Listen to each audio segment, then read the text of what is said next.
తాకట్లో ఉన్న మీ బంగారాన్ని విడిపించి ఆ రోజు ఆన్లైన్ రేటుకి కొంటాం. Sharma gold company. ఆంధ్రప్రదేశ్ను ఎండలతో పాటు తిరుపతి రాజకీయాలు కూడా వేడెక్కిస్తున్నాయి. తిరుమలలో గోశాల వేదికగా సాగుతున్న టెంపుల్ సిటీ పొలిటికల్ ఫైట్ పీక్స్కు చేరింది. నువ్వా నేనా అన్నట్టు వైసీపీ టీడీపీ తలపడుతున్నాయి.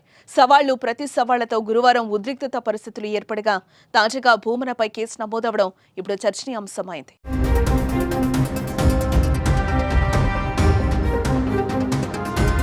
కూటమి ప్రభుత్వం అధికారంలోకి వచ్చాక తిరుమల తిరుపతి దేవస్థానం వేదికగా రాజకీయాలు జరుగుతున్నాయి. గత వైసీపీ హయాంలో టీడీపీలో అక్రమాలు జరిగాయని, కల్తీ నెయ్యి వినియోగించారంటూ కూటమి సర్కార్ విచారణ చేపట్టగా ఇటీవల గోశాలలో 3 నెలల్లోనే 100కు పైగా గోవులు అనుమానాస్పద స్థితిలో మృత్యువాత పడ్డాయంటూ టీటీడీ పాలక మండలి మాజీ చైర్మన్ భూమన కరుణాకర్ రెడ్డి ప్రకటించడం అగ్గిరాజేసింది.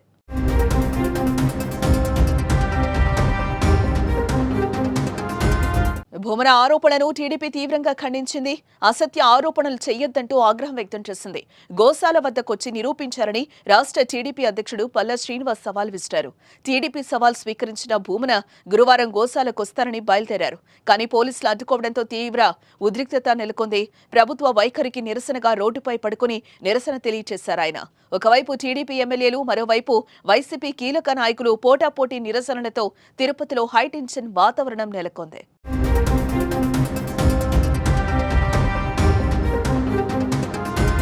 ఇక మరోవైపు ఈ వ్యవహారంపై బీజేపీ లీడర్, టీటీడీ పాలక మండలి సభ్యుడు భానుప్రకాష్ రెడ్డి పోలీసులకు ఫిర్యాదు చేశారు.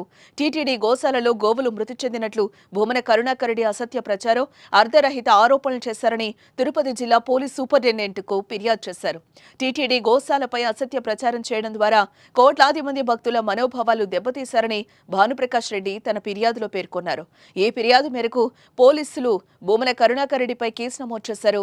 శ్రీ వెంకటేశ్వర యూనివర్సిటీ పోలీస్ స్టేషన్లో ఆయనపై భారత న్యాయ సంహితలోని సెక్షన్లు 353/1, 299, ఐటీ చట్టంలోని సెక్షన్ 74 కింద కేసులు నమోదయ్యాయి. మరియు టీటీడీలో ఆవుల మరణాల ఆరోపణలపైన కొనసాగుతున్న రాజకీయ రచ్చ మరింత దూరం వెళ్తుందో చూడాలి.